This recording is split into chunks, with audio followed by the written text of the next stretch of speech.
자, 일단 일반각을 먼저 이제 우리가 학습을 한번 해보면은요. 그러니까 일반각이라는 게 이제 도대체 뭐냐를 학습하기 전에 시초선과 동경이라고 하는 이 용어의 정의를 정확히 한번 기억해보자. 무슨 말씀이냐?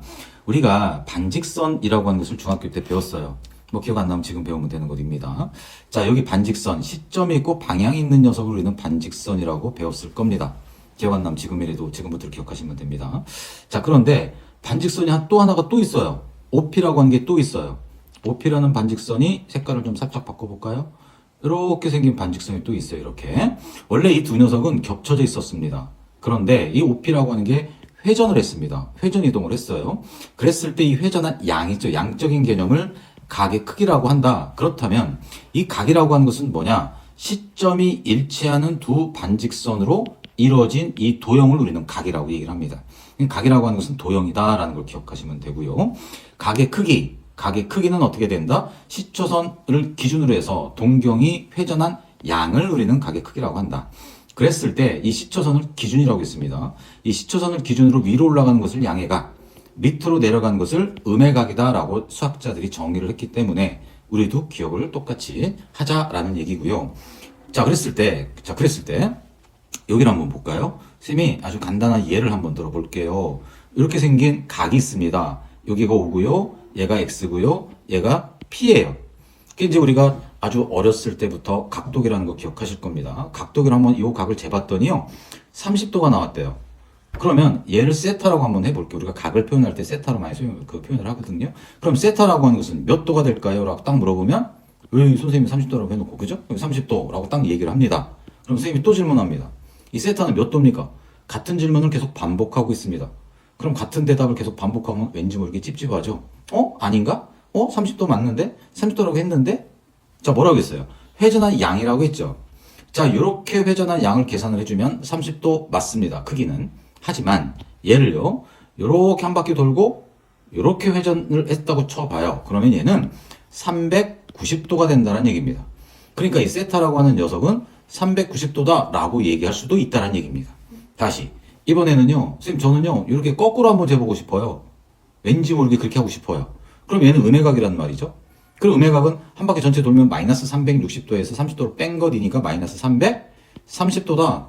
이렇게 표현을 할 수도 있다는 얘기입니다. 그럼 도대체 이 세타라고 하는 이 녀석은 몇 도라고 얘기를 해야 됩니까? 30도일 수도 있고요. 390도일 수도 있고요. 마이너스 330도일 수도 있어요. 라고 얘기하면 조금 세련되지가 못합니다. 그래서 이런 각을 표현을 할 때 아주 좋은 방법이 있더라. 뭐냐? 세타라고 하는 것은요. 360도에다가 정수를 곱해요. 다음에 30도다. 물론 n은 정수. 이런 조건을 항상 연습을 하셔야 됩니다. 자, 얘를 이렇게 한번 우리가 30도라고 하는 이 각의 크기를 이 동경의 위치를 각을 표현하고 싶다 그랬을 땐 이렇게 표현을 하면 아주 세련된 방법이다.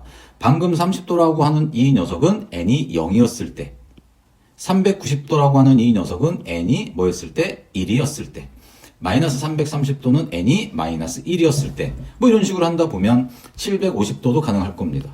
그러니까 계속 나온다는 얘기입니다. 이 계속 나오는 이 각들을 이렇게 간단하게 표현할 수 있더라.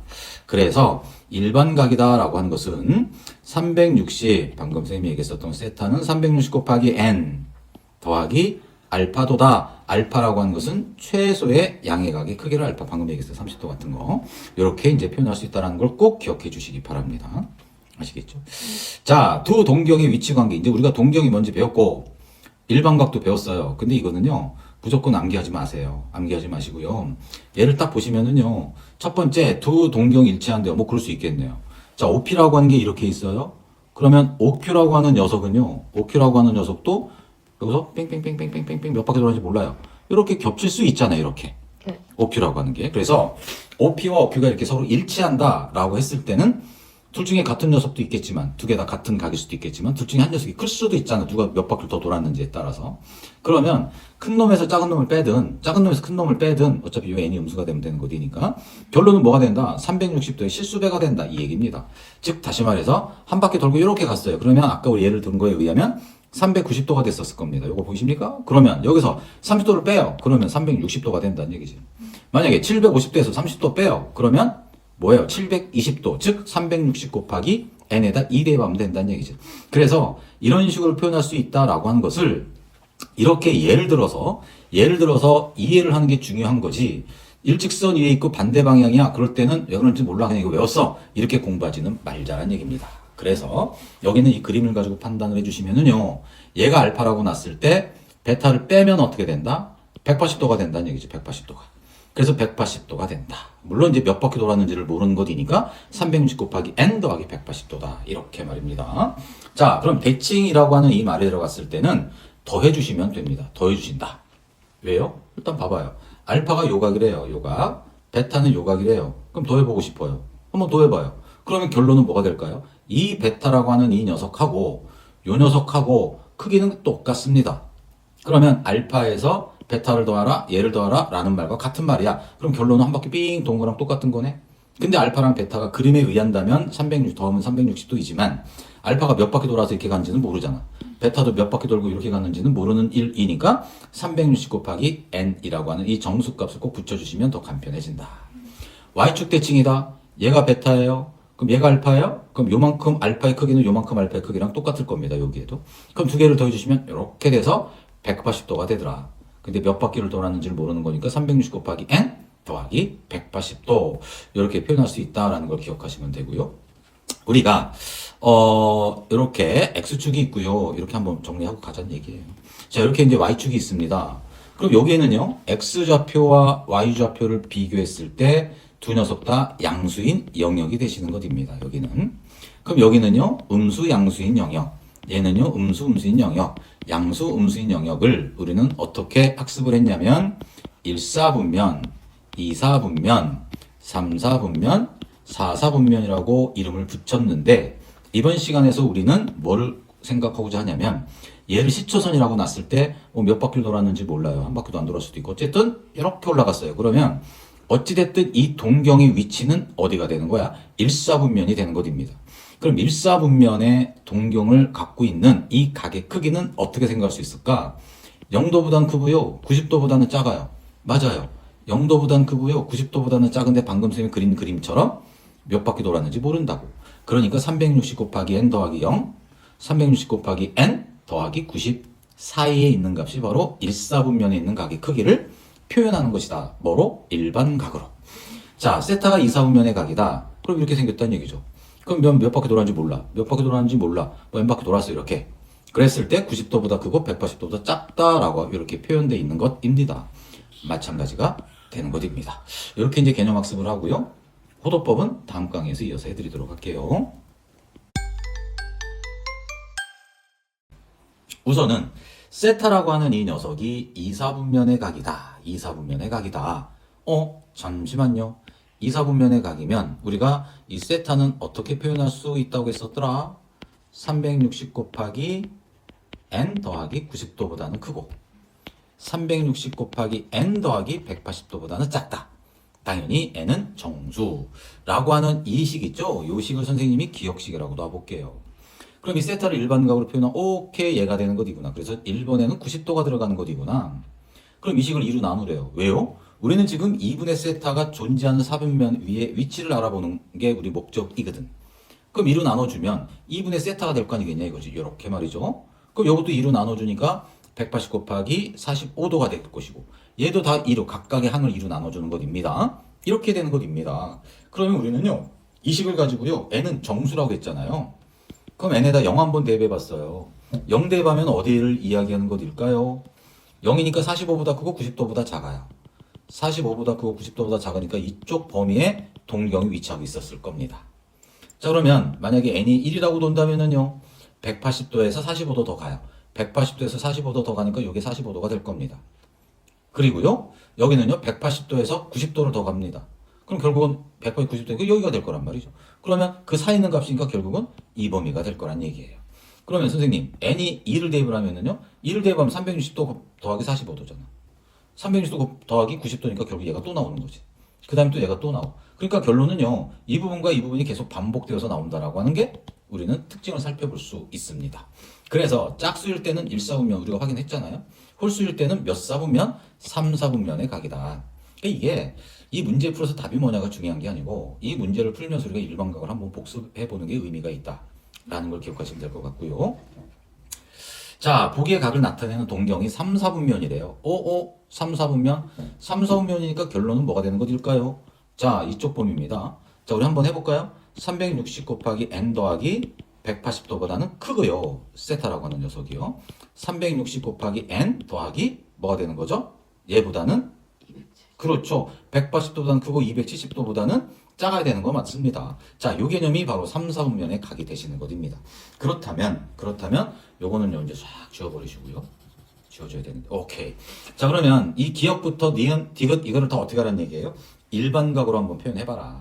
일반각 표현하는 거 연습하기 위해서 이 문제를 푸는 거다라고 생각하시면 됩니다. 114도라고 하는 것은요, 분명한 것은 90도보다는 크고 180도보다는 작습니다. 2, 4분면입니다. 니은 1003. 1003은요, 360 곱하기 1을 해주면 720도입니다. 거기에다가 얼마를 더해요? 암산 계산하니까 283도. 선생님 암산 되게 빠르죠? 사실 여기 컨닝하고 있습니다. 자, 이게 한 바퀴 돌고 두 바퀴 돌아서 283도니까 이렇게. 얘 왜 이래 이거. 자, 이렇게 되는 거 맞죠? 이렇게 돼서 여기로 간다는 얘기예요. 아시겠어요? 그래서 얘는 4, 4분면이다. 자, 디귿번은요. 디귿번은 얘는 마이너스 127도래요.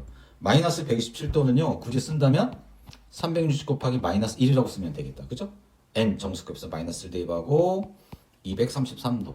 그럼 233도가 어디 있는 거예요? 233도는 바로 270도보다는 작고 180도보다는 큰 영역이니까 바로 이 녀석이 3, 4분면이 되겠군요. 이렇게 계산해 주시는 것입니다. 자, 그러면 리을번. 이거는 아직 우리 호도법 아직 안 배웠잖아요. 그죠? 아직 안 배웠는데 사실은 알고 있잖아요. 이 파이는 180도입니다. 얘도 180도입니다. 얘도 180도라고 하는 것을 대입을 해서 마찬가지 기억 니은 디귿 리을로 계산해 주시면 된다. 라는 얘기입니다. 그래서 리을번은요 뭐가 되는 거예요? 파이 180도보다는 커요. 3분의 4파이는요 맞잖아요. 그리고 2분의 3파이보다는 작아. 얘가 270도 180도 사이니까 얘도 3, 4분면에 가게 되겠구나. 괜찮습니까? 그래서 결국은 디귿 리을. 그럼 미음은 어떻게 될까요? 얘는요 3분의 아니죠 2분의 3파이보다 커요. 누가요? 6분의 11파이가. 여기보다 180도 대입해서 계산해보면 확인할 수 있습니다. 그래서 얘는 4, 4분면이라는 거 한번 해보시고요. 자, 그럼 얘는 뭐냐면 마찬가지 방법을 해준다면 3, 4분면이라고 합니다. 그래서 결론은 5번이 정답이 되더라. 마지막 3번 문제를 보시는데요. 3번 문제. 각 세타를 나타내는 동경과 5세타를 나타내는 동경이 일직선 위에 있고 방향이 반대래요. 뭐야 이거는. 자, 일단은요. 이렇게 X축이 있고요. 이렇게 Y축이 있습니다. 그러면 잠시만요. 세타가 어디 있어요? 몰라요. 그냥 대충 여기 있다고 생각을 해봐요. 얘가 세타입니다. 얘가. 그럼 5세타는 어디예요? 몰라요. 근데 우리 정확하게 알 수 있어요. 얘랑 방향이 반대고 일직선이 있다라고 하는 것이니까 이렇게 있어야 되는 것입니다. 이렇게 생긴 게 5세타다. 물론 몇 바퀴 돌았는지는 몰라요. 그래서 그냥 일반 이렇게 보기 편하게 이렇게 한번 써볼게요. 그럼 우리는 아까 공식이 뭐였었지? 이 공식이 있었는데? 이렇게 생각하지 마시고요. 공식에 노예가 되지 말고 공식을 우리가 끌고 다니세요. 아니 딱 보시니까 살짝 생각을 해주시면 5세타에서 뭐를 빼요? 세타를 빼요. 5세타가 여기서부터 여기까지 해서 세타를 확 빼버리면 얘만 나올 거 아니겠냐 이거지. 그러니까 얘는 180도 꼴의 형태가 되겠구나. 그런데 선생님이 지금 그린 그림은 그냥 보기 편하게 지금 간단하게 그린 거지 세타가 지금 몇 바퀴 돌았는지 모르잖아. 그치? 그래서 앞에다가 360 곱하기 n 이라는 말을 꼭 써주시고 n은 정수라는 것도 꼭 쓰는 습관을 들이자. 오케이, 바로 이겁니다. 그러면 결론은 얘는 뭐가 되는 것입니까? 4세타가 되는 것이고요. 그러면 얘는 뭐가 되시는 것입니까? 360 곱하기 n 더하기 180도가 되겠군요. 그러면 세타는 뭐라고 쓸 수 있습니까? 뭐라고 써 4로 나눠주면 되지. 4, 9, 36이잖아요. 그러니까 얘는 90도가 되는 것이고요. n이 되는 거고요. 얘는 뭐가 되는 거죠? 4로 나눠주면 몰라요. 4분의 180도가 되겠죠. 이렇게. 그죠? 약분은 해야 되겠죠. 2로 약분을 하면 2가 되고 90과 45도가 되겠군요. 괜찮죠? 자, 이렇게 45도가 됩니다. 그러면 세타의 크기를 구하여라. 근데 세타가 지금 90도에서 180도 사이라고 했잖아요. 그럼 n에다가 2를 대입해주면 되겠군요. 그럼 90도보다 크고 180도보다 작은 각이 나올 거란 얘기지요. 알겠지요? 그래서 2를 대입해주니까 90도에서 45도를 더하니까 135도를 이야기하는 게 바로 얘가 되는 것입니다. 호도법도 이제 정리해 줄게요. 135도. 이렇게 정리를 할 수 있습니다.